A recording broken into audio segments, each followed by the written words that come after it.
be a phone about as we say para corrupt masa nipa no bere so opeso hu nipa subania manisika what you say any to me you see kwaro mo se na do baba akwa kan so onye sika nya to me no oboga akwa peba so ya ba so a onye sika no atumi a obepe mema so sika na to me so opeso we ye nipa papa manisika to me a obon so be nipa papa ai akwaya ni ta de say sifa sifa boache o sika o hina no na life is very good what I say cough can oboase yeah o sika o hina no na life is very good so open phantom no I was me woro so madam for cash no I also say I just say so you see so o sika na woman tumi a ojo oyentu tresemu a onye skanya tumi no menima kwa bia na tama na MPP ye committee a onom nsa afọ me NDC na mkosa no akoyi Guinness na msi o menom nsa na msi no se na kana MPP ye committee no se ara se me DC so we DC every weekend bia no when they drinks go go free so look at that. What would your position of the DC no or no monsa? No, so the society no, and how can the NDC be in power for more than 9 months? Then the galamsey menace yeka once me. Yeka. Oh, adiacha NDC baya ebebe wiye NDC metana mo haka say galamsey no enya bone we need to handle it well. You handle it well. Because omo manipa bebre nya adwuma omo boa nipa omo boa society me da bia me de media mfanto me kohia NDC etia oya NDC ni oya mina lawyer ji shobotom what I say me kohia NDC adombo okroma NDC ni pa oya madam for oh lawyer jam lopi so na me kohia na na ya wa onso oya mina MPP ni lawyer je so it looks like in the mining industry no mama na omo bibi wo omo nsem you are doing well and doing MPP new NDC new or your papa o hu say o ya nadamfo obeye wo papa what you say so galamse no nyafun enyafun ayese boy ba kubate ni dini so pepra small scale miners kojo pepra yeah meaning I one day look for him I'm not from him I'm so kojo pepra here we MPP new we are very generous yes sir very generous kojo pepra yeah what you say and you know the pepra we more benefiting from kojo pepra so when MPP was in power no to say awudifo akromfo nkwasiafo ejimfo na galamse na MPP fo moyammo after the obaya look at the menace now. And now I'm kind of because the turbidity of the water. We are not honest. 99% of African politicians, intellectuals, academicians, south of the Sahara, Benyan no Koreka. Apo SC President Kumia. Na be no Koreka. Nka na subjudge or LGBTQ. What is our council? No, no, President Mahama Bob sign. No, I guess I'm doing the care. That was the argument. A rough, there's something. No, President Mananaku don't sign or don't sign. One sign or don't sign. NDC by sign, then sign. Near coming and walk around this LI 2462. Yeah. Up to now, Salon, that's all. Bajumba pa, when a bajumba, I didn't send a Boston pa nim NDC baba power na toss Abraham Samra ndaso fine ade baba wuntumi dini akonta mines just as if say Ghana forest nyina wo wuntumi ho na wa akonta mines ho na NDC ba no joda branda salon on be yefro salon wo mo yefro ho ene ba mi bi so ho na no afenyo making cancel bi na mtie na me de men kasa Confirm okrobi ase me see sa na krom there afeyo market says look what has happened in Nepa Sagana akrachi for nim bia fom about yan hweye enima ebe ye basa Afenyo Martin said it. Obi a me taking kan pa me ta hia de no. Me tie mra me se me da me nkasa he. Kwa fokro afra me se because MPP antimi anhwa nsovo na NDC antimi anhwa ansovo. Ai senyo hosina no na unse no ye program bi osin nsuo kura no obu di free America na eba. Yeah, this time. Cadman Mills say Cadman Mills also I salute him. Nana Yamutu. I salute him. Cadman Mills has been very honest. He is not interested in the exchange rate. Says he did not appreciate. Anya Cadman Mills nkwa kwabran donkoso. Yeah. Tony Edu. Oh, good. Tony Edu also. Yeah. Cadman Mills kwabran donko Tony Edu. Wa wutie me anopai. So wo NDC ya. Kotiene Cadman Mills aka. Kotiene kwabran donko aka. Kotiene Tony Edu aka. Chese nyina wa hu anim gwase no. Apaska.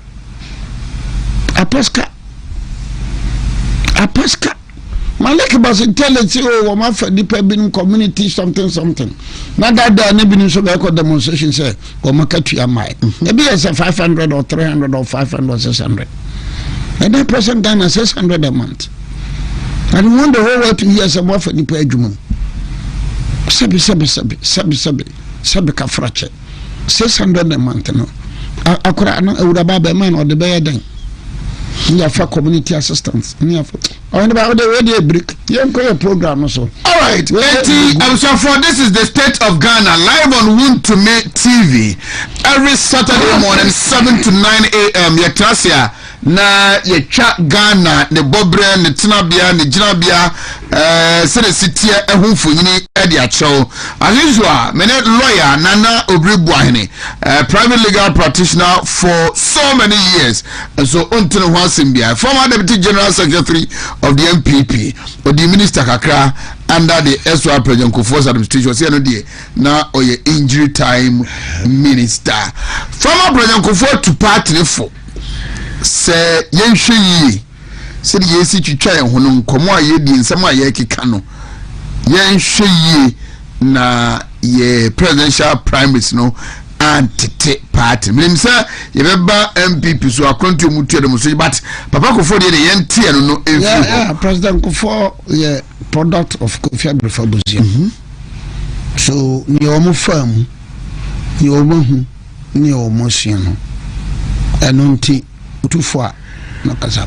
Now I'm highly impressed class. She program akase bia bebe no Ghana ha nyina ba bia wa. Enro akra the communication ministry and one NGO be free. And he made a brilliant submission.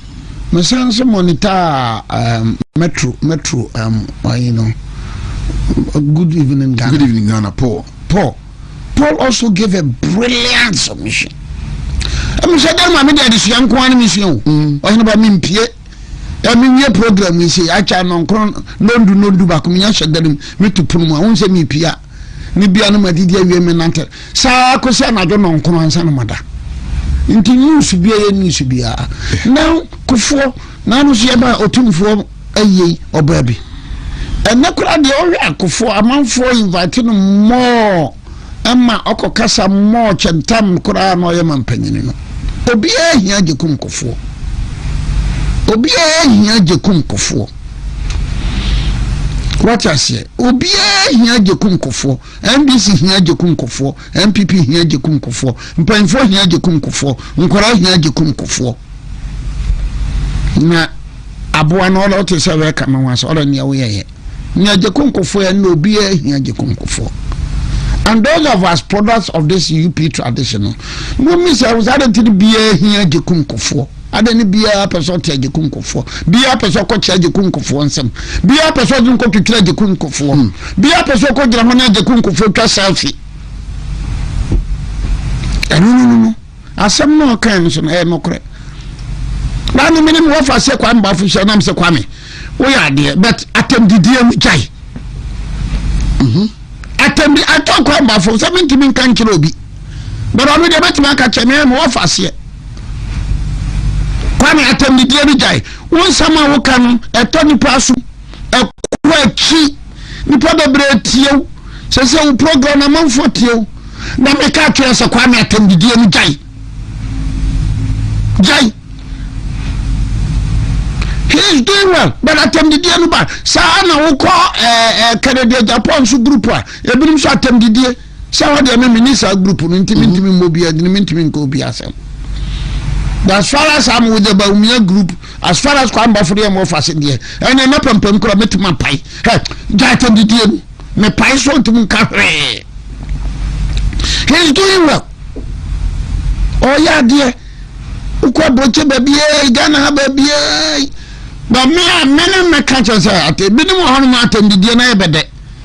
Come, many. Very as a child, very as answer na woba. Many at them. Present your case, present your issues. So the president go for canon. Pa. Then will be a contract 10 cents of Bawumia, 10 cents of Canada Japan, 10 cents of Duchum, 10 cents of Kamina Japan, 10 cents of Bray Champo. Doesn't make sense. No, I was who said, would you ever be? Oh, me didn't. And this is for crass salute to the chain. And this is for chances of Nana Obiri Yeboah. That's up a ball of the dog. Later Supreme Court cases, of references to the dog. The 10 cents. So attempted the will help, but no, maybe the attempt, no, because it. Mukoye ana mobaye no we do we yatem no and amwa kapraba so president of us now ka some dem maka say dachi bi asem tiase dia dankwa buzia dombo kofo no mehwa se be de kofo ebeka ho ya dankwa buzia dombo kofo. Yes, I am the Kanako Jano dear. Seven the Kanako Jano dear, and the enemy Horma. Now, only the Kanako Jam dear, he should rest assured. Say, Dankwa, Buzia, Dongo, Kofo. Now, Mako, they say, Vota region, a greater crash, a cope, Biabaka. Right, I have well balanced. So that is it. Young New York. In the United States, 80th anniversary of the UN General Assembly. Joyce, so we are there. Yeah, they have been picking. Yeah, Joyce, so we are there. And then the African leaders. Oh, none of them. None. Including our very own President Mahama. His Excellency John Dramani. The speech, fine. Superficially, so say no. Fine. Asia no. Zero. President Mahama kasa manfo bom nse man no wa ya de wa kasa be maba. Wetima show money man kana se ma gero them. Ignore them. What matter Ruto there? What matter William Ruto? What matter one man? Oh yeah, check it. Men kasa President Okasai. I admire his presentation, his style of presentation. He did well. Mahama Yadiapa. So following his speech, from A to Z. Yeah. From A to Z. He did well. He touched on serious issues. Ampa Oyade Okasai. Okasa said a crachi ni kasa. Okasa said Nindiani Bekasa. Okasa said Obioni Bakosam Bekasa. But Asia no swear. In the Kosi say. Ebiano Ruto. Ruto so monitor Ruto so dia no ma. Ebiano Ramaphosa. What I say? Bebre. But no. Yatia bre. Africa leader if you come in Konoma pencil. The independence of Ghana is meaningless. Certainly,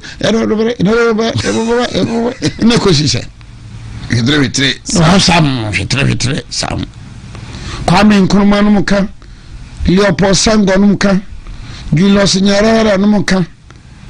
I mean, let go Hofia Boni no muka. Ya omuka. Namdi Azike we no muka. Edward Nasa no muka. Habibo Giba no muka. Idris no muka. Tell me, kan tire me se sekoturu no nyina akoka kan bra ni mu akosi se yemi yawe abibrem wiase Africa yemi yawe ni e beto aso awe because only leaders are wo ye in one country President Mahama and the presentation meanwhile by stroke of pen wapam Chief Justice how guys say go kasa na brofo na te ho no wo monte ya na wo monte now guys was one na kasa so hwe African leaders na ya hweta ma no wo kasa no nkonya no bebre egu ho virtually empty because say the man when Mahama de me hwe omo ahye ne into so kasa wiye and before say all but the house was virtually empty. Sorry, yeah, because Brony no come say the bibini oba kandi asem. Bibini urban oba kandi asem.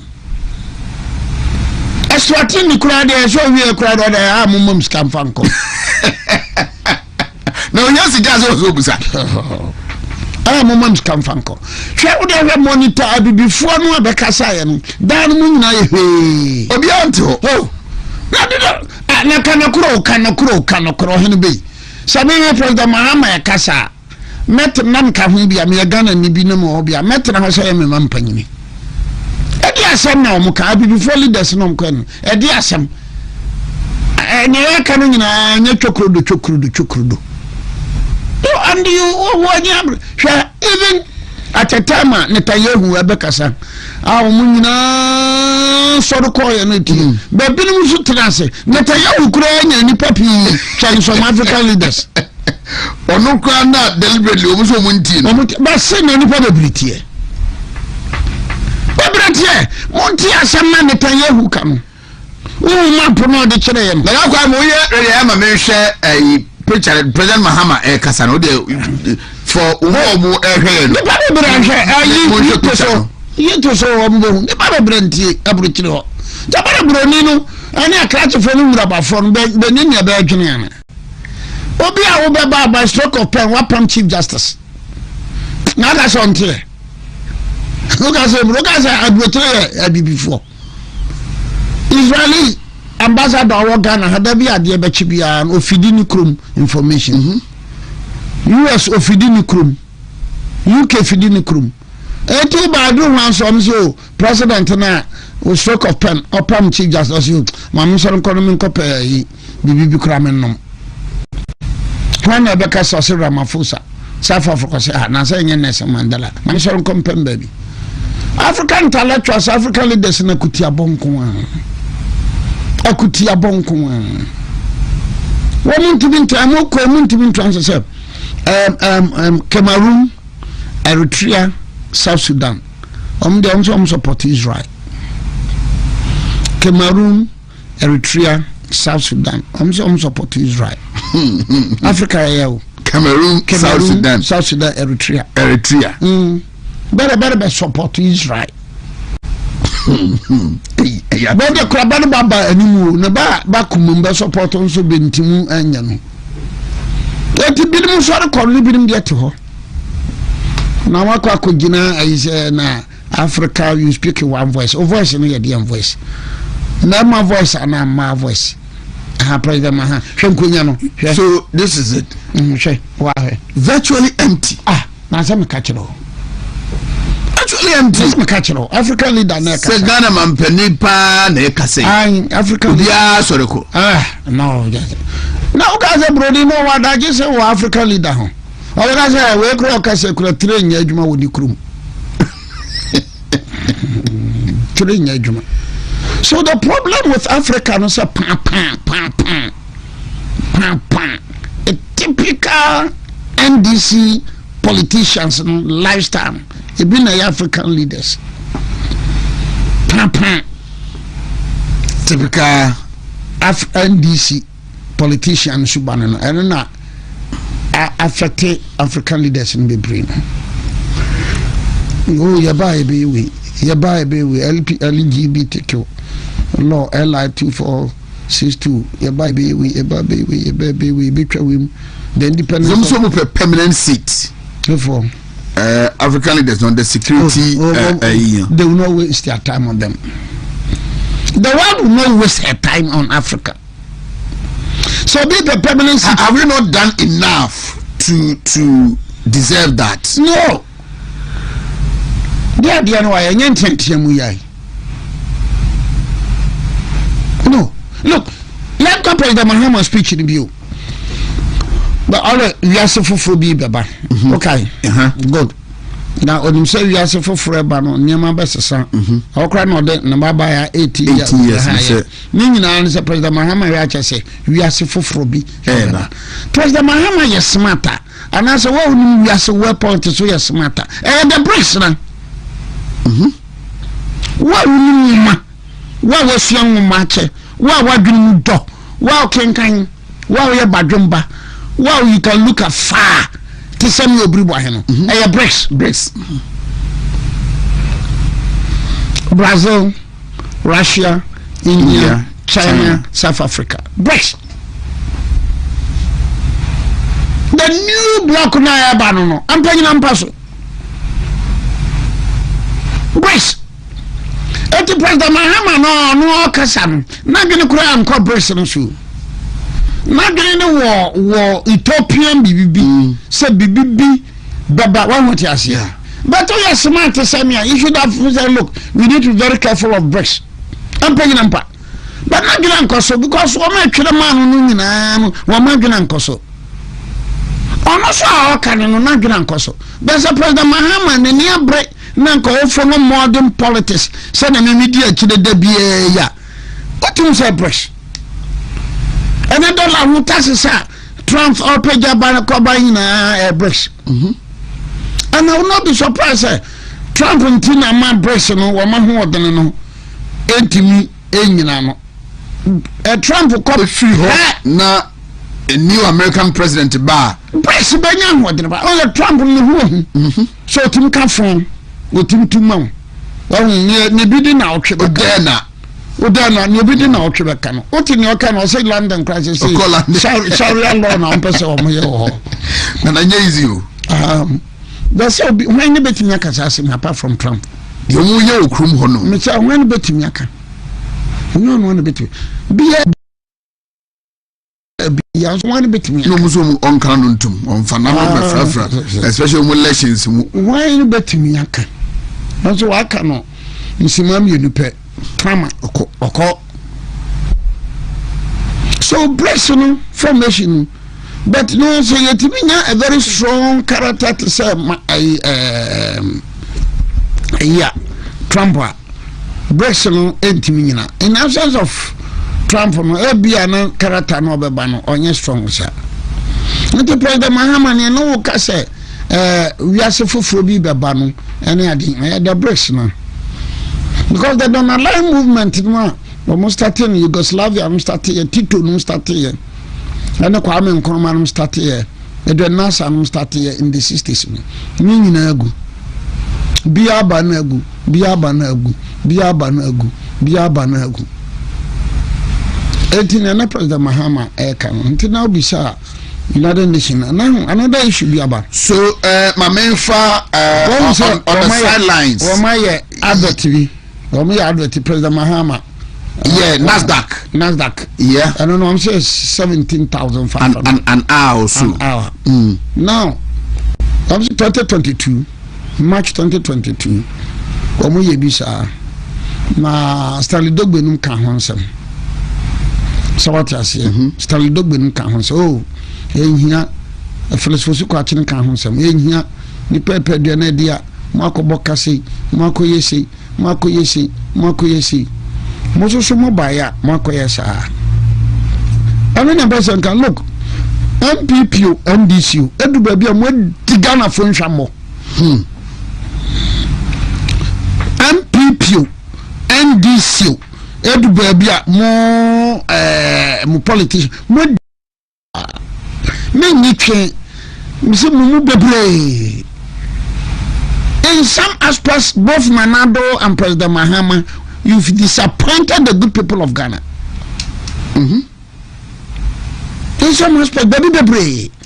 US, Mama Yako, yes, advert. Now, President Mahama Waba, when you can be a man for to tier NPP. And also so the same. Also so the same thing. Na ye koya na ye buy. Oyin ba enti na bi same ayi you and omo meeting na omo koya na. So when we say bi anko Nigeria anko ti. Sir, Brother Mahama de ba ko oko CNN. Eno ko nyina hokotwa picture president.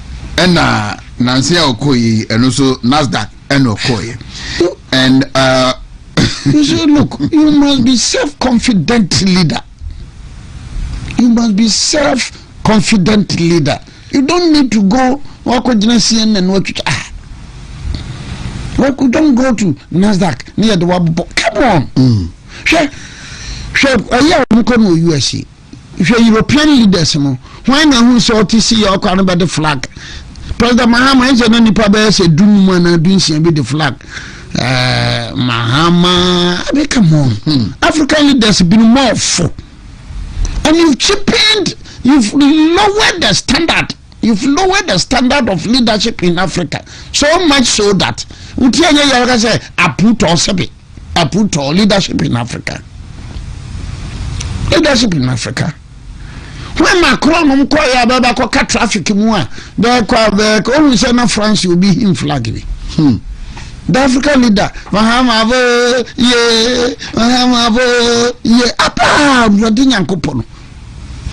just president Aba or man welcome. You don't chip in Europe, women countries, but also because Yebisa.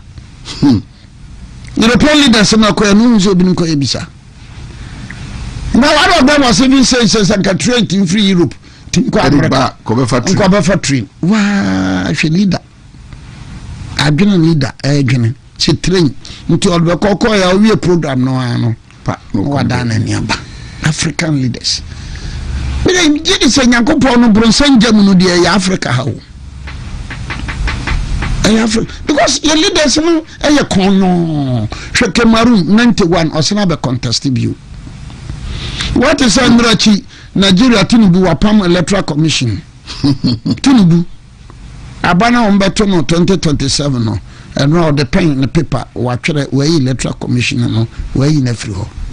Africa. Be a Chief Justice if you no no be so Electoral Commissioner. And which reasonable investor will come into such a place? Okay, so Nana Kwamunya picture now what they are I'm a mashe, but on the sidelines, Okudo to Ablakwa, I engage I think Panama. Was it Panama? Yeah, a number of countries are Umu Amai visa waiver and then US and a payment we say US for now US embassy we supposed to say B1 B2 visa application for non-migrants, you know, and also 5 years, you know, umasa restore and Papa Mahama ne bohono. Tiade no bohono is $17,000. $500. $17,500 an hour. Yeah, a boho 1 hour per. Bibi $17,500. That's an African leader. On any tarono, Moviano African leader. African leader. Also European leader be Akoya Sabi. Now European leader obey we say Kaukoya nunca they will impeach you. European leader when I know how for Sunyano Quas to be a friend for charity. Storm a friend for charity. Anyway. So a shell leader CB. Singapore. I'm not UAE. I'm not Kuwait.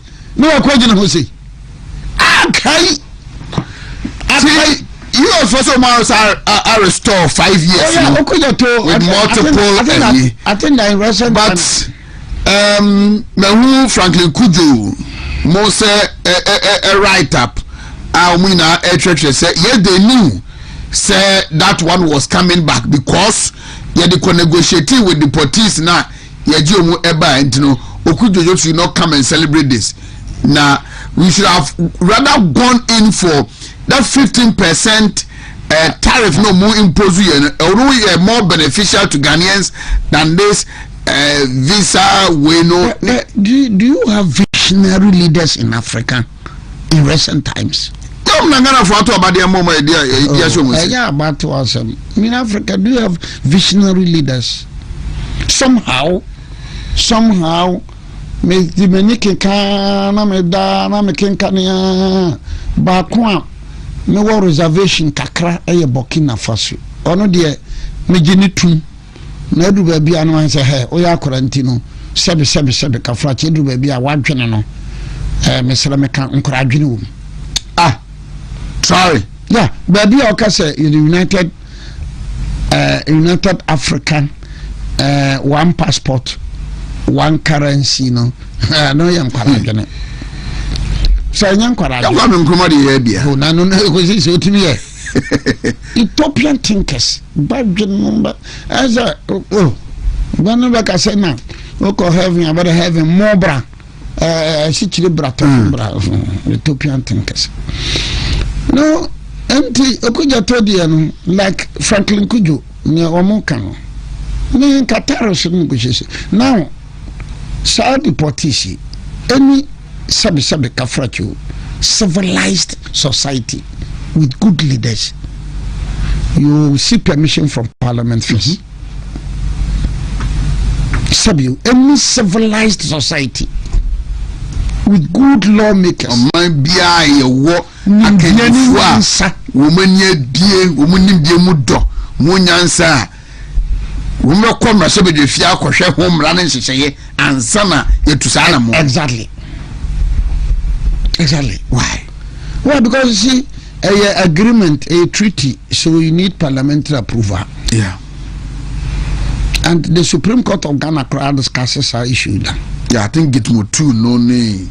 So you're talking canipi, you're testing DP, no the Niasaman come up in Kuredru before than the Armam Wuko.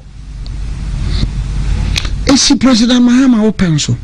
Supreme Court can say approval. What's number? What's the person be you?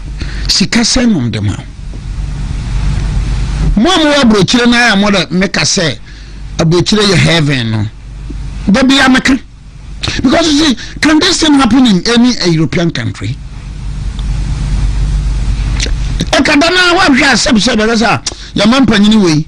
Walk away without parliamentary approval. Best I walk in a walk. Young found commenter hospital. Because no sane and sound leader under the sun will behave like the Sabi Kafrache, Mr. Remeka. After all, also cried over to test majority in parliament. World Health Organization say 2.4 million Ghanaians and suffer from mental illness. Oh, that may be true. The cost of oh, sir. Oh. No, your leaders in 2.4 na betima kosoro. Your leaders in your parliamentarians in your doctors in your him for hwe name e koso sabi you Mr. Meka. No pasa ye. Wakoye baako oma abo okoko. What's na koye bio. And you know obi o NDC nti na we can say oh humanitarian grounds. Awurade nyankopon. Ukuta majority. So you can certificate of urgency. 2 days per 1 day 2 days per now go through now we are covered. So Okujoto posted big win for Ghana. The USA visa restriction imposed on Ghana has been reversed. Ghanaians can now be eligible for 5-year multiple entry visas and other enhanced consular privileges. And then some Okujoto crowd bia ni subane na anatama wo opposition and no be any minister no nsem bi okabia mehwe ni mienu. And then Franklin Kujo shared Okujeto's post and he responds, frankly, my brother Honorable Okujeto, I wish this had not been posted and celebrated. We are this already. Yes, I know the Trump administration threatened visa restrictions, but we could have negotiated for more, perhaps a good reduction of the 15% tariff imposed on Ghana, knowing that Trump is a deal maker on almost everything and giving our president daring, audaciously great speech on Gaza. We should not be settling for this visa pittance. Is this all we got from taking in our deportee West African neighbors anyway. Sir, NDC Franklin Kujo no. NDC we be say home match. But no, this time Franklin Kujo raised this issue already again. Now Kujo to black one. The way I minimum, the way I am the way I minimum, the way I am bunu, the way I am genital macomas, the way I am defending no can't the cathedral issue no. Yeah. Ever since Okuja to black one can who be na man joining aura. You say me joining aura no ni be na otwimi nsa mere majai. If you say or moka say ne yire no baby ote no wan ha ne da no de ne yire no on fan krata no mra ho anim jai ora ni jai ora so ampa abesi ne ora we so okuja to black one no me yanyinu na but the bottom line is that now there was the possibility say omo ebeye but onim say US refuse Palestine no omo visa. Yeah, some. That is foreign policy of a country. These are the leaders. A leader doesn't look at Sokolafia and Robenya. No. Leader be a leader. Easily be pushed. Baby, African leaders, they are corruption. African leader. Otrasika michigeza. We don't have a wish envelope from African leaders. Obeji. Okay, let us say 8 minutes before 8. Now you made Ghana and Como. Na yen share na say Kromhanum aihu nana ye to abai ewieye unim de asi e Kromhanum over a road so road accident lives are claiming it's beyond imagination. Now no other road safety for a year calculations from January to June. I just say numbers no I exceed January to June last year. Baby. Na accident kitu eduku ebesia nipa na robbery cases. Nano ukwada the Inspector General Police the press conference so much nipa 10 no from April 2025 to August 2025 banks be do you and omatimi attack you. Yeah, I watched the press conference. Attack police of Waju Omutio these suspected robbers nuclear AK-47 ne pump action guns. Them say hey yes you krom hano no. Yeah. Na kukran to me na yes police of Achia obi omo amotitun wawu na mabu na boura ho ne atwaja atum na no adua de see northern region Ghana for other refugees. She said, "Niemano basa. And you ask yourself, say, what is happening? You daylight robbery in Ashanti region, in Nipa Bear 20. And you have to mobile money vendors. Car air command so ya hona robbers e share mu ni attack you. What is happening? Then body the person omube di bone ni saa niema basa na ACC no. You see leadership, lack of leadership. And as a petty issues na NDC for any di chenra you say etiwa kwabe MP no aye astroturf or kwako commissioner MC ni say Debbie o man commission wakofa national security ni police for adaya or say the tension bebe krumo so commissioner. So and you almost spend your time on no MP no aye or no, it's a leadership. When you have good leaders, you start from the top. When you have a very good leader near strong, leader near reliable, leader near the urban home modern. Tembia nani no to say a cordiani eagle eye. A a very strong leader. There be ambitious. Enti me Obiri Yeboah. It's a cabin money. Ambitious and yango pon. Enti money your friend Ghana. Enti da kuro dia be shemensa. What is that you say compare President TBD? Because look, he a good leader. One, yanka arm robbery. Me if I'm a leader, the president, I will insist. So Parliament be pass a law. Every public building be you install CCTV. All public buildings. You will install CCTV. Law. Etika moha. CCTV boabontene. Some near work in a clinic be an amboa. Yeah, by a habiwa. I mean, habiwa. Yeah. Near but you also a clinic now and to CCTV boabontene. Court to the twice on Meboa. Ashoka court. CCTV be boho. So that one walk shop right. CCTV boho. Entino, Abubosa, na atiati kwanso sa. Filling station biara CCTV be boho.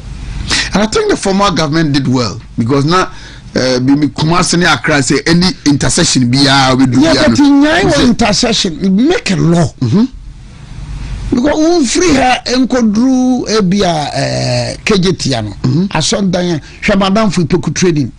Unse poku trading dia kwa akofa ejaba. Ayinkwa meko no enye public buildings nko enye public places nko ma CCTV na. So start from the court, museum, poku trading, ejaba, meko. Tiasie konisa ba hasu sa ba fa ko wie ya se wa choba hono. What you say? Ya say what you want ye came. But ya say what you ban or came.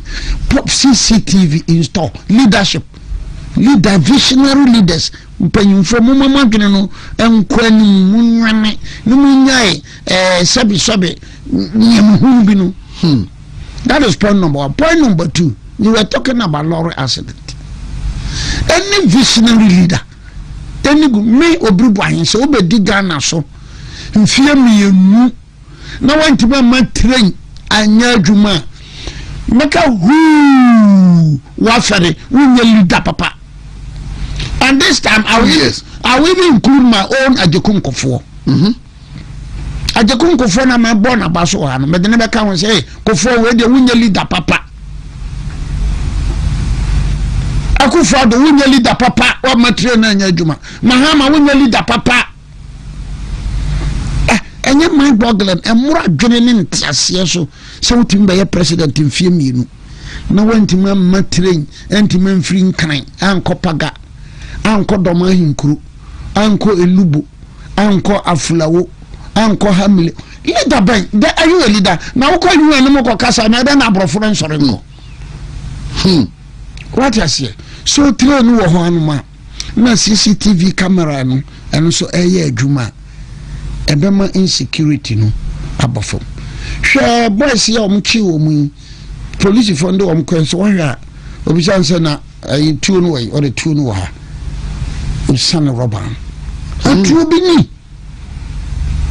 yase ba akokra de tapakoni na ya na omo atake abema ni dani na uko hono ma unu bibia unso de wasi akekere tuo no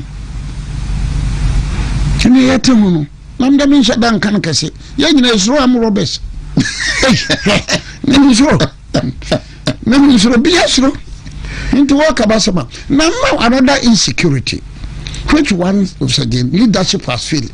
The interior ministry MPP ofeli the interior ministry NDC are failing. The national security MPP failed. The national security NDC has failed. Look, my mama will be your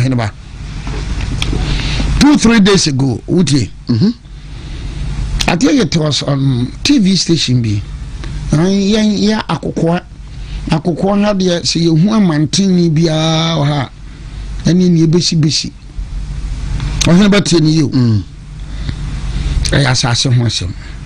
Now, you make us a national security kandapa me. He disappointed me on some of these things. Muntaka. Yeah, because you see, woman can many yenima bakosem no yenima you know.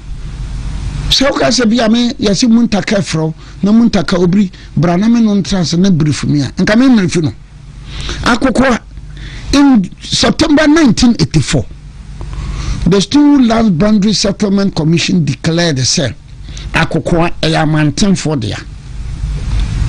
September 1984. In June 2019, His Lordship Justice Patrick Baye Ebia was in High Court at the 4 we know so 1984 there.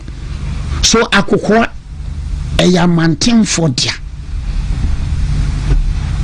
akokwa asase no ya mantin for dia black and white pure and simple any knowledgeable person say you don't go to national security and the interior ministry quickly so copy some information then you organize with the DC and then the MC and now say the police paying pam yeah minister you go there na na kokwa hene judgment back ni je me dem am fa ko ma tebubu hene no mo fa nkoma mo lawyer bia court na bu ya say ya manten me da men kan ma manten men kan ma tebubu men kan ma kokwa ne court akan enti wa betena krom ha obeye se wo mpene wonti ase nyina no ye beba bekiw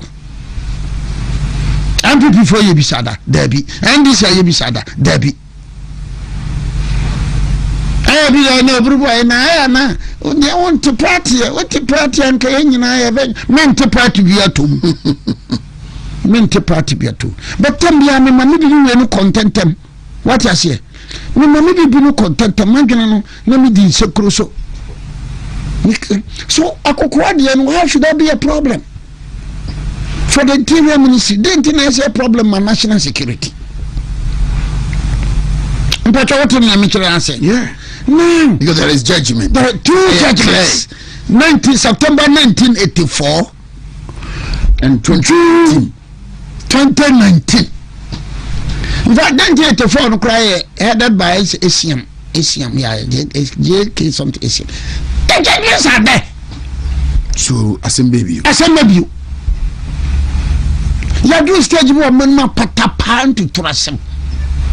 For political votes, national security in Kasa. For political votes, interior ministry in Kasa. Na dabia, na nipewu, na nipepra. Oshani akokwa fo ekaya. Udi wagura moja bishiego. MPP, interior, national security, defense, one punch. NDC, interior, national security. Come on. And we call people, these people are our leaders. When we move BPU, I maintain your big I maintain for on Bible company champion was young county near Bessie. Say. Once again, national security and interior know the historical background. Obiri Yeboah akonye bian. Who's a Kwabre yo Kurubia friend Kasim. Kasim. Obiri Yeboah akonya. In the Bunis, what in the Kasim akonya. Oh, really? Obiri Yeboah akonya. What in the Kasim akonya. Obiri Kasim akonya. What in the Kenyans akonya. Airport Kenyans. Na Obiri Airport Kenyans akonya. What in the Kokufu akonya. Okay. On the scenario no. Na Obiri Kokufu akonya. What in the Asia akonya. Actually, Asia akonya Muslim region. Oh, really? That is it. That is it. Nyodi Asia akonya. Obatuma di Kokufu akonya. Nyodi Kokufu akonya. Obatuma di Kenya Asia akonya. Nyodi Kenya Asia akonya. Obatuma di Kasem akonya. Nyodi Kasem akonya. Obatuma di Amanti akonya. Sankro ni nyina no hemfo nyina befro tumfo me wafase. Nyina wafase no tumfo. Me wafase. No tumfo so befro mu nyina me wafa. So should there be confusion? No ambiguity here. So should there be confusion? Impo. So the work of Bonn champion say a mantension kwa. Should be a matchlowi. E tie kura o. Drop your salary the animal or masase. Drop your state abakosem drop your salary. Now, even atabu bunukura wamuna judge no mu yeko. Uko Bonn champion any will be a problem. It is an association. What you name chance? But what you think I say? Atabu eko Bonn champion and atabu be host Amantin Kobi akoko ankobi. I don't do the confusion pa. Bonn champion good. It's a very good association. Asanteman good, a very good association. Could be a woman be a Yabob and Crowdy Quarter or Tapetasi Fuku. Yabob Kua Petesi Fuku. Good. Now, Atabu Bunukra, historically, no, a in Sutafo. Atabu Bunu, a in Sutafo. Into what would you Atabu Abacosem? Atabu Bunu, a ye. Asante foya ata bubu ata ekura gonja fo yes ata bubu ata ekura gonja kasa guans the original settlers of present day ata bubu ye gonja fo guans. Okay, so these are issues. When you have the national security and the interior ministry, people are not proactive. And we are German man, Basa. Okay. Mami Mobi, Adwajiri. Maybe that will be the last one. Now. Yeah. Adwajiri, Ukumwa, Adwajiri, Achim Kotoku Fodia. What I say? Menka say, Mukotoku, Anam, Wachim, Boko, Anam, Wabosome. What in the so what is a debut by in terms of chieftaincy? Nasa Adwajiri, you moving. You bring the fashions Adwajiri for Mumra, Achim Kotoku, Mumra, Achim Boko, Mumra, National Security Conference Hall. Moba Munya him for Mumra. Nanano Mekama, Kutakratawi. Is it that simple? It's very simple. Honesty. Okay. The African politician or MPP niya, wani, osirose okano koranoa, chebi febu befu. But what ni onkan? Or NDC ni soswa, onimso okan chebi su befu anakotoku befu. Inti voice eso onya no. Onya. Honesty. You don't have principled politicians. Mo krache fo no mura ba fo no nyina, bedi depose no nyina no, sikawia krono pop. So you have that problem. Look, lobby. One lobby. Only maybe a lobby for a problem. No, the being a woman going for now solution. What was the microphone? Then into Quanisi, solar MP. Uti, solar MP no or lobby new. The solar NDC MP no or a lubini. Yes, sir. And it is a solar. I am for say woman actually in a sewer.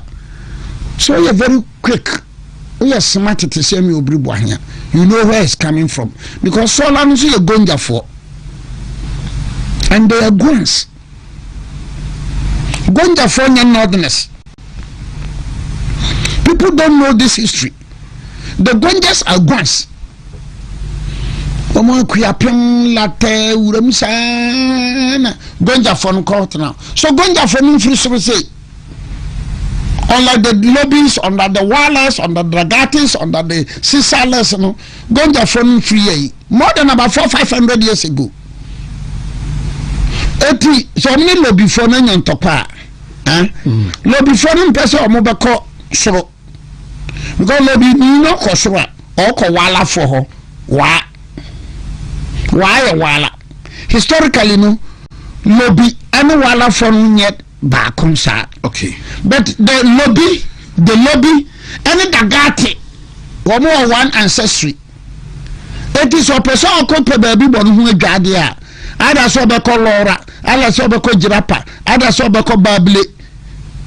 No, this of Fawala Fum and son with me I call Dagati for no. All right. Into a professor about crossing to Burkina Faso to Cote d'Ivoire or Burkina Faso. So if you are very smart national security, smart minister for interior, you should know these things. All right. So people from so yeah there. As for J, that is the Minority Committee on Foreign Affairs. So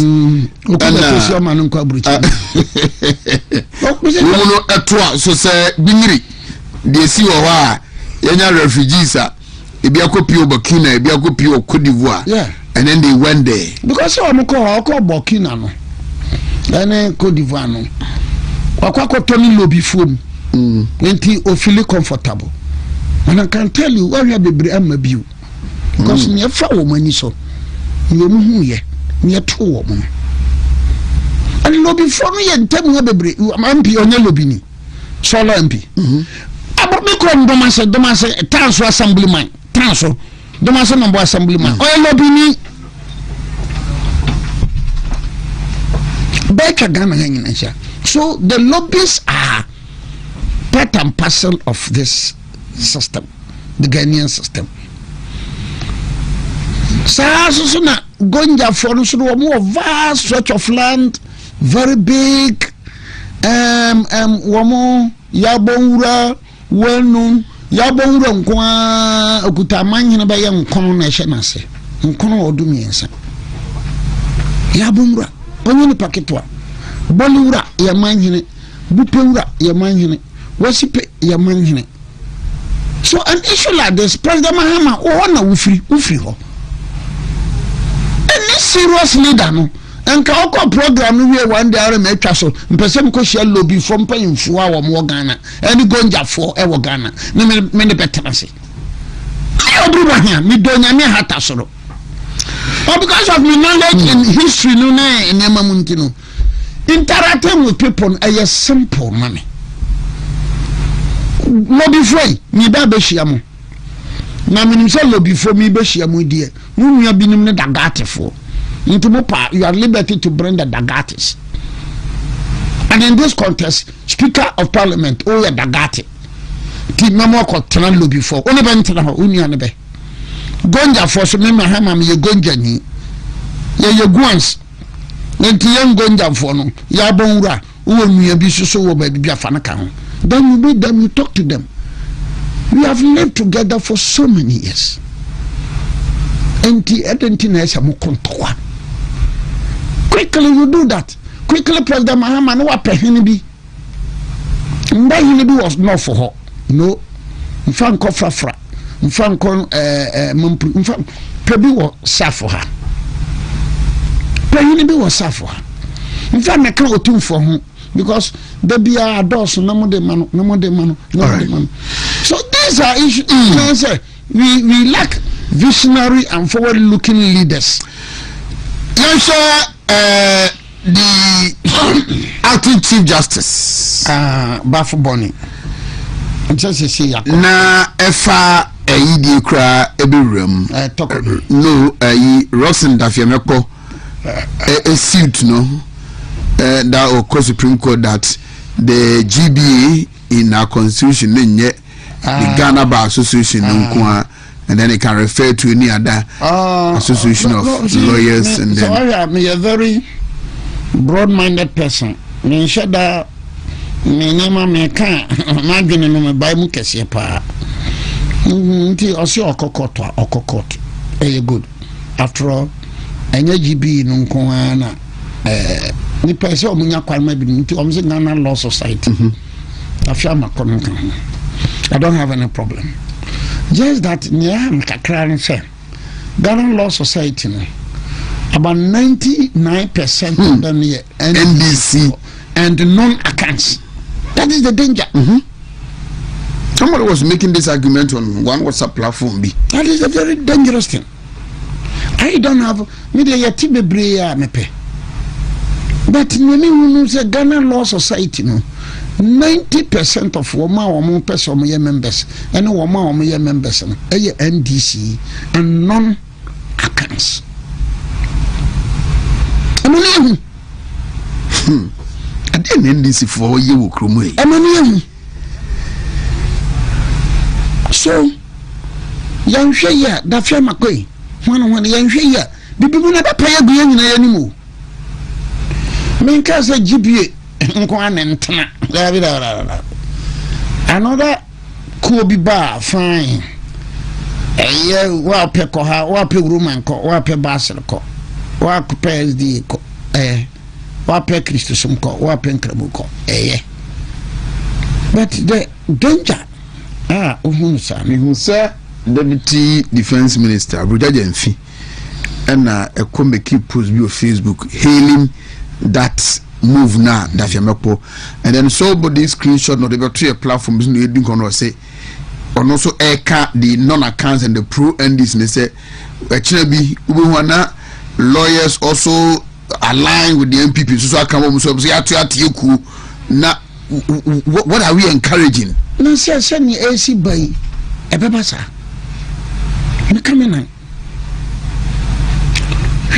You got if you got it. So from lawyers, you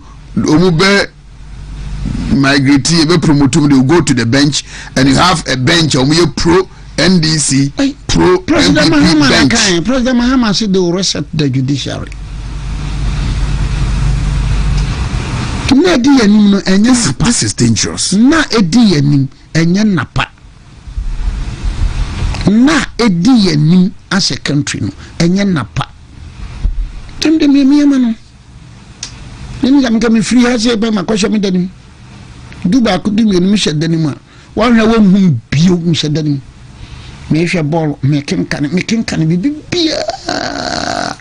Ayi na kenkan pro twi kura me kan. So it's dangerous for us.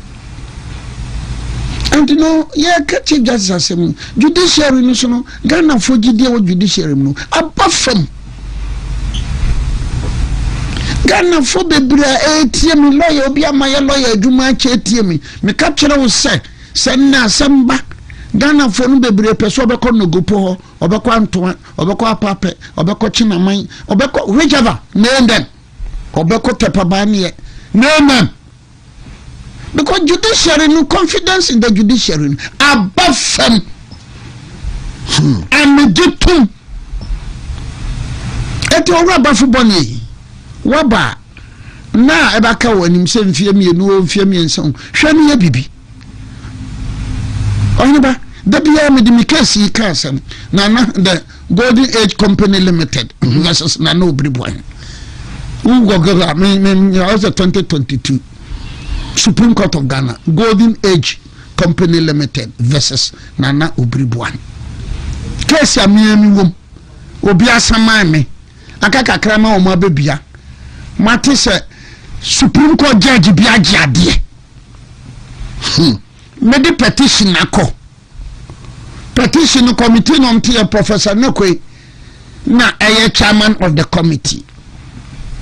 The committee sat. That was in 2022.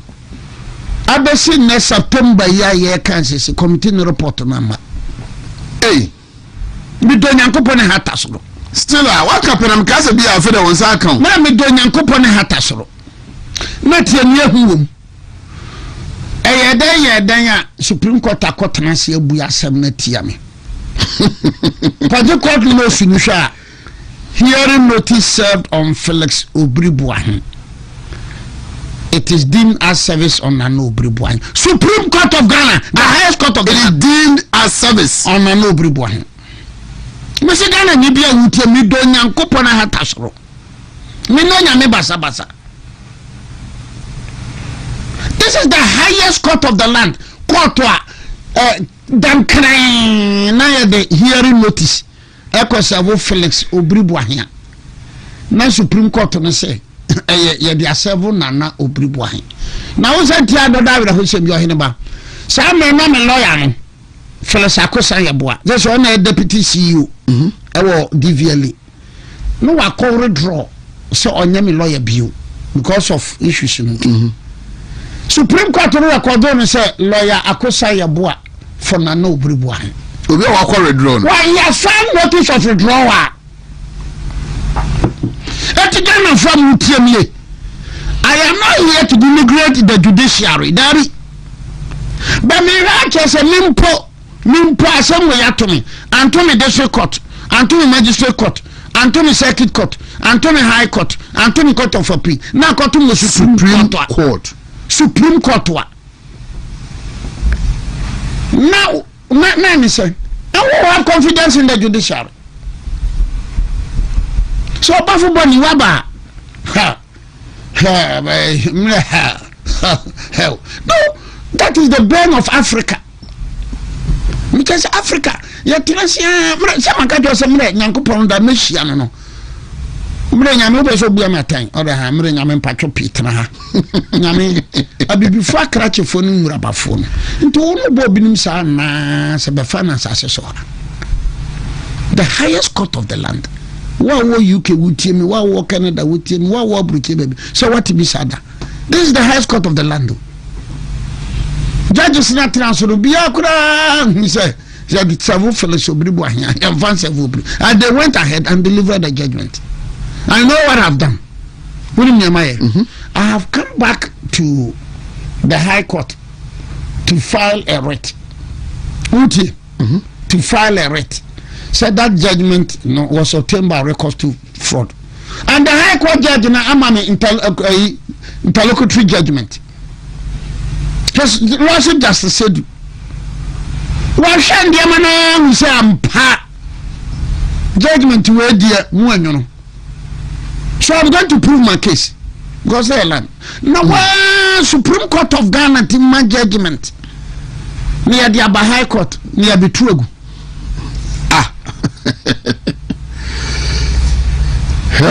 Ghana. Huh? And I don't make us Ghana, and I have got to Netflix. You got the air course as a movie.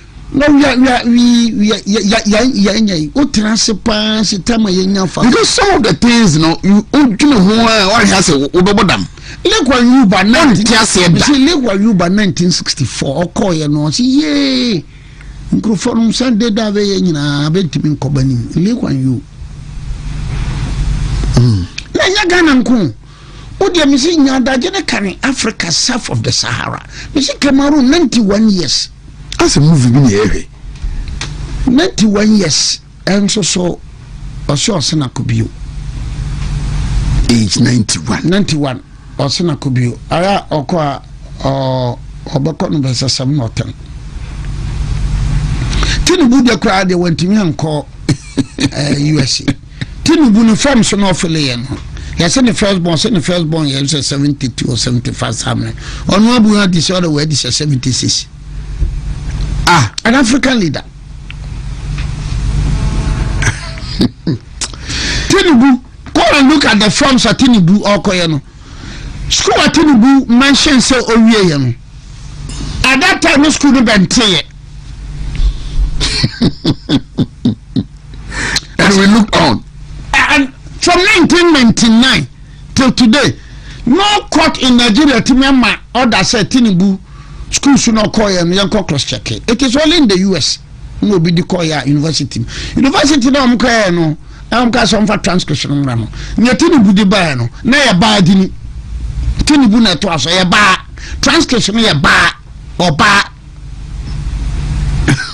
Oba. And yet this is the president of Nigeria. I know you're president of Nigeria. And about to so ben winning. And then we appoint electoral commissioner. Because I said slave trade in the year slave trade in the year Juma. And then can shape Pulisiwa. And then President Mahama got to price say reparation. Reparation for what? And now mon fashion pour Messi pour nano. Kayan Kokrafoni na ebetumika. Pilolo. Kayan yebe pilolo coffee pour that. 160 years for Dr. Kwame Nkrumah. African man of Kwasi Pratt. I don't take Kwasi Pratt interview. Dr. Nkrumah is gone. 116 years. So there be na see Kwame Nkrumah na what trust here. Kwame Nkrumah yebi. I guess I want ya oyebi. No opportunities in so ya no o mese no. And yeah. Oyebi. No opportunities in so nya ya o mese no. Na yebi pray.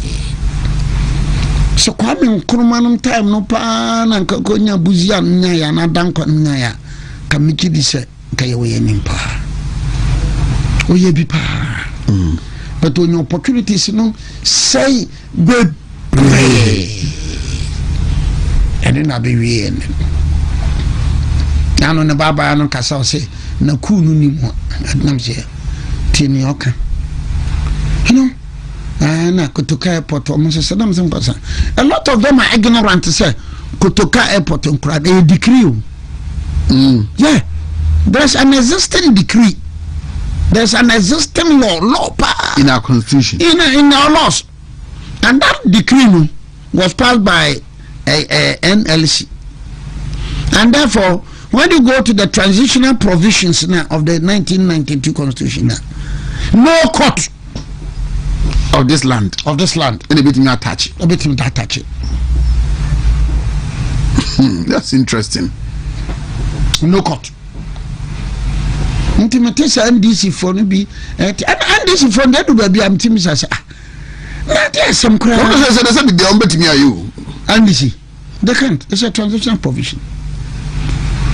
Na NDC no so ya kotoka ntibuka say mu nyina ngona voter region nyina na wo CPP ana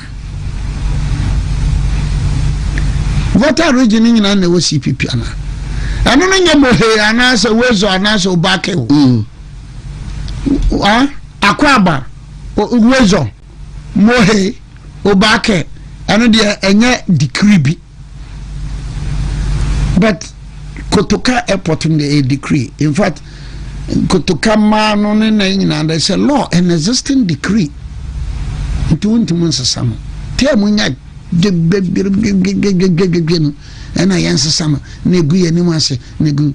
Oh, go and you say a copy a publico to me. What kind of life is this? Oh, and say, yeah. Mammy, son from the sa traba ayi me yana mi rafi on the TikTok, you know, on TikTok, I think it was your own friend Bubiansa. He started it. Yeah. And arena asante mayo ye no makote asante defense force na me kan kire mo say asante defense force no so no membership ni na ye ntafo enti musi say wo hwe mahwe Sabete asem ya na eseme home ni minum nsu control my emotions and send my responsible Bobiansa. Kono Bobiansa. Ye kan bakosam ni nimdie ni nyansa asem a. Wo de ni se obamia wa no na wutie ye mu binum. Kono Bobiansa.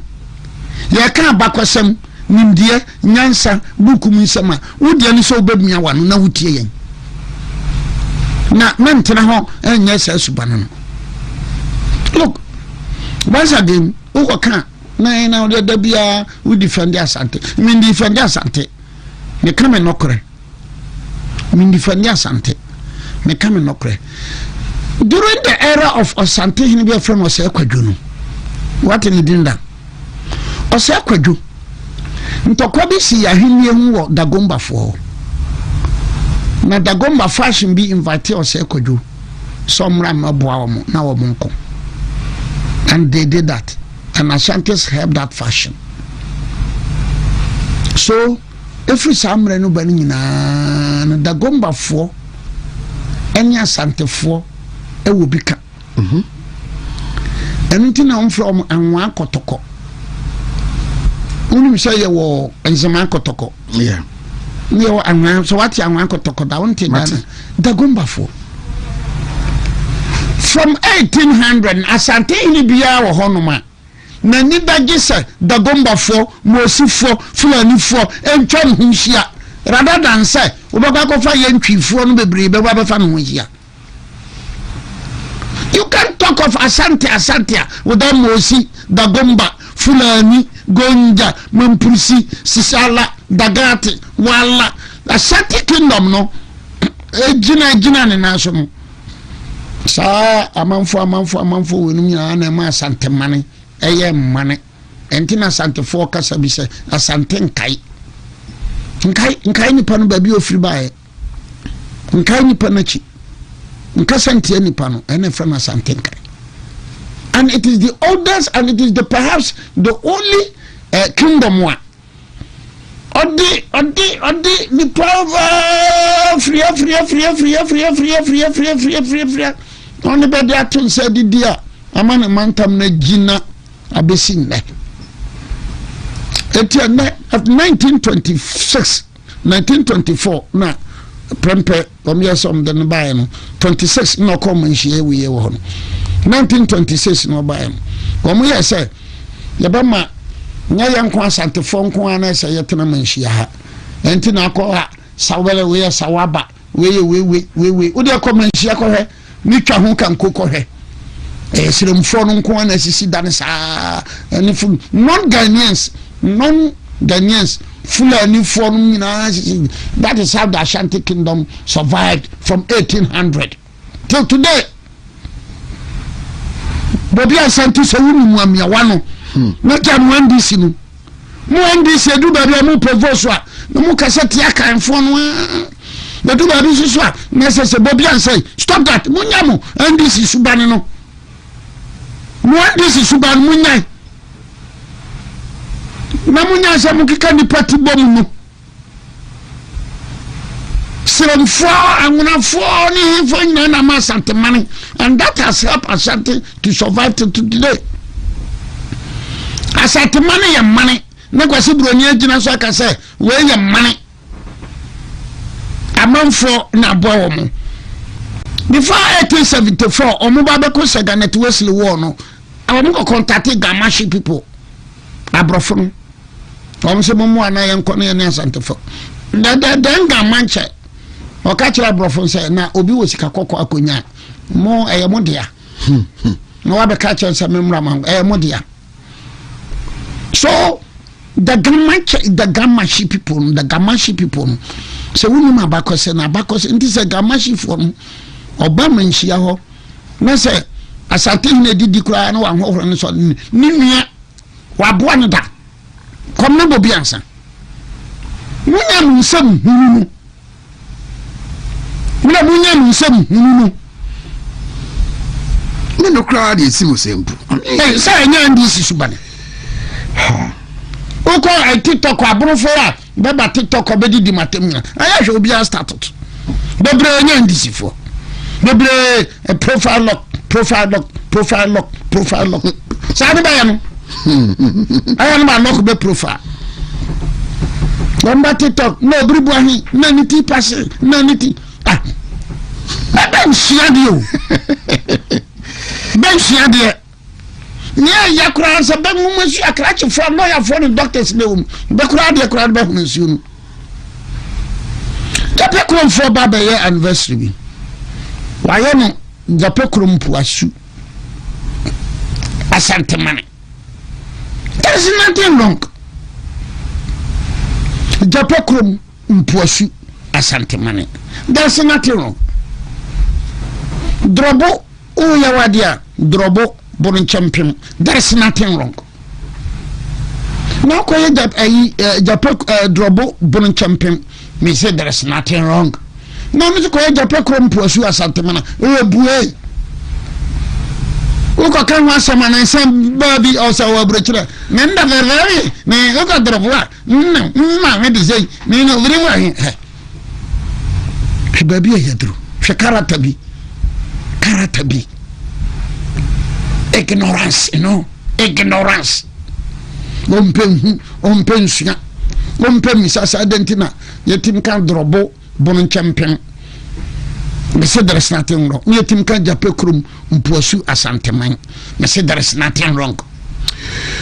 Well, no, what when me pesa me chira. MPP demonstrations. Oh, they did well. It's huna. Adeba ama aye mi hu kra anse nam ka sa MPP wo mto aba ne we ye no a omu lusu ye no amanfo the numbers yeah, the turnout very impressive. In fact, even so be catch them cross be betimi organize demonstration and come say oboa. I think Salam and and they did well, and the turnout was impressive, and the fact that so mutimi ni pesa. And the fact is, sir, at the time when they were come for any bill. Yeah, until the idea can be pushing for to get onto the streets. No, very good. But MPP they did well. No demonstration on me and Cote d'Ivoire no or Mokoya no na interaction one. They did well. Cote d'Ivoire no crying Ghana ban alcohol. But I could tell black. I am going to say, Mom. What you now can gaze na this. Who can have massasm? Palestine from cry deny visa to the US. And so more common in Nepal man call you. I am told on authority say every region bia constituency regional youth organizer. It could be. I've seen pictures. Then this is for 100. I'm sure it's 100. Bang. Diplomacy. US is a man visa. That's your Africa. Africa one passport. We Africa. What can about? Why have you read a lot about Steve Biko? Meaning 77, 78. Uncle can Steve Biko. And now you're a malama no more. Steve Biko was some of the Koran and Viraho. What I say? And Nakoshe, South African leaders have been so corrupt.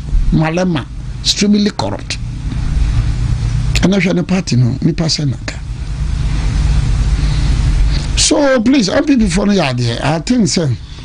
More fighting spirit, you know. They are done well.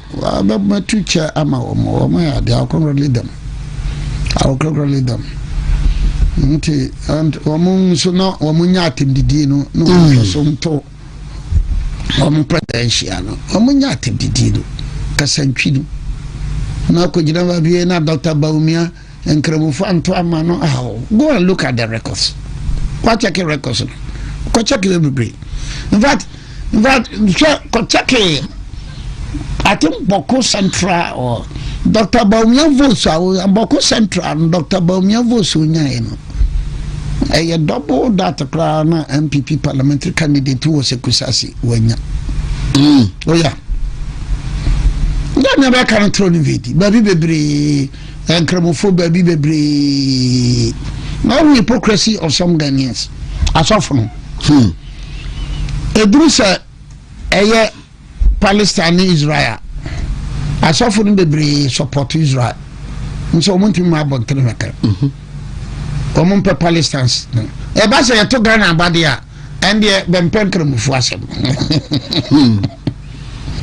Hypocrisy. What has that got to Cremoni and not Christo Nibem and Penny? Again, Ghana in your penny set, Batono. Train a year Juma. DEC resource Waba. Maybe no coaching compare placement. Na information cause a binim command bribe. Na school resource no crabano. A problem appearance. And you call this leadership. Na because the chairman for me na won kote party me no mente party ye better mu ahwe ame aye the property. How do you feel? I feel sad. Your masha say no so NDC primaries no. Wow. If you look at the NDC 4 year Anchor my opportunity to hold them by their words. The omo can in opposition, the omo changing away from it, and the promises that they give. Can be for any opportunity, but that appears we are investing all our energy in our internal elections. People from Monya only say Jordan call electricity or metal. Yeah. Jordan or metal electricity. Can people from Monya no falla. LGBTQ. Mahama Yaman Penny Padia intimate sign. 2462. Mahama ni NDC Wahopa LI. Mahama ni NDC. No could you talk black na Sam George and what and the professor jump on what ultimate repeal. Galamsey. Okay. It is a wokope Kojaina Wakotokuni or not Onya Kojaima. Okay. Tell me, train from Kumasi to Accra. Kumasi to what? Kumasi to Tama. Okay. Cause a big push, Cause Western region, Western North. Major Rose in the and the big push, Cause a big push, Brekum Japekurum Brekum Drobo Sampa and can big push, Kɔhwɛ big push no Sunyane Nsoko Badu Nsoko Menje Diadaso Sampa and can be pushing home. Yeah, President Mahama, honestly, wow, me say what disappointing me pa. Why? Because I wouldn't this but I don't know what disappoint. Did you have high hopes? I have high hopes on his second coming. Yeah. Let me be very honest. Because let me 2 MPP for now Wamumfa. No reshuffle Wamumfa. MP Sakokache President says Finance Minister. Make I am MPP for being the matter. Wamamfa. Make I Wamamfa. Meboa. Send him see your mobile position. No Wamamfa. Mama soldier from Rawo Wamamfa. Now obviously not the new position as a co. But I was thinking, sir, in Kwanye da Kora Sabino. All right. Samani ye. How are you enjoying the subtle campaign moves by Julius NSU Dinketia? Hey, Bakusaka, Maminu Nayo. Sir, how do I do so? Cobom Payamano. Yeah. Sir, or Bompire, sir, Yamaman Quatinti. No, what me attain a higher office. Yeah. To become the first female president of the Republic. President Mahama also recommended her or call UN. We had the latter part of the speech. And to tell the Ayaka Ajibong, it's too early.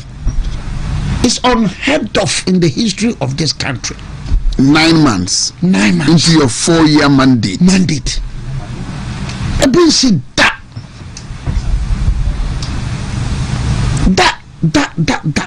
Not even 1951, after the 1951 elections. The BNC said that. This is my respect for Dr. Mahmoud Bawumia. Every day na kosu. Oh yeah. Because for somebody 8 years in opposition, 8 years in power, at least enka your 2020 abani you could see say why a bit jittery near the day, but the way he was calm, that is manage himself. That is Bawumia for Charlie. Look, that is he's a perfect gentleman. What you say? He's a perfect gentleman. Onya emotional. Wahu na ultimate containing situation beyond. Obia ye na damfo. So the President Mahama Croatia. Na so hwe say omo ye aya body language. He respects Mahama as his elder brother. And he respects Mahama as the president of the land. That is Bawumia for you. And Bawumia no demeanor, Bawumia no character no. As I say, Obia kasi utano kwadu pa dia no way in America. As a Dabia me kasi utano NDC party ya, utano NDC said dia ni adopa dia NDC for ya dia pa. I've been saying this, and I'll continue to say this. I mean, by what I say. Yeah. Yeah, my mama baby. Nano airport, Nami Beba. Na Krachi be a bitch, I mean. Or China, me new bidding come. No one yard I jina wa. When yard I jina, many pending Komoka Krabi and now by no you or the Kwasi Adusei. MC Tepa. Yeah, former MP for Tepa. Tepa. Yeah. And now. Another gentleman, very fine gentleman. Oh, really? Yes. MDC MP. No subani o yi chire medina nkomo. These are the people. Ghana no nya people. Ghana no nya people. Yes, omorane Ghana. Na so ukonye obi te say kwesi adu sei pa NDC ni. Wo ye no DC MC ya. Serious. One yamechireno. So Bawumia no ye a character na omiya you know. So the point is that attended dinner among for any century no it's human institution. What is philosophers will tell you say a human institution dear and for sociologists will even tell you say deviance. What is here? And they have been saying very honest and sincere say Bawumia dear. So what are what time cry? But candidates in Tadibia fine. But Bawumia dear, what time I wanted to say no cranny. Owura we dear me subane ne ye no minya me pe what you say sana da bia me ka say NDC party bani bay boni abaye nyina ade ba kwa me pe wo mo asem se nua dopa NDC we be so winsa we are so winsa we are so I admire them and I continue to admire them. There's an option Bami Fonsia na easy pain. I say easy dear me do remember. You know emebo enkomo. Na ivia yebeto so lawyer Nana Obiri Yeboah. And as how we do it every Saturday morning. Nana baby I no come on arepe so yeneno ayeno sano. Na mamema openti kakra na osensuo no totototo enti paint na enye papa no especially dan na mu ye plaster na cement ankum no we say ase no na ahya ase ehunu na no kwado me ko bi fie ne dan na ahya ase pura na ode solu tape na atata ase ni nyina na mse ne de ba asem kra tino da bia wuntumi TV so wuntumi radio so easy paint one training can ebia me kache no akwa pe bia to ntine no ye mo ho nkomo do wuri de ntia na me kanfo easy paint when you easy waterproof paint at the mount na madam bi frame na no da say obetimi da paint ne kan am say mesre no ko fasi mbi ambre me mesre na e ban paint ka e fan paint ka e darling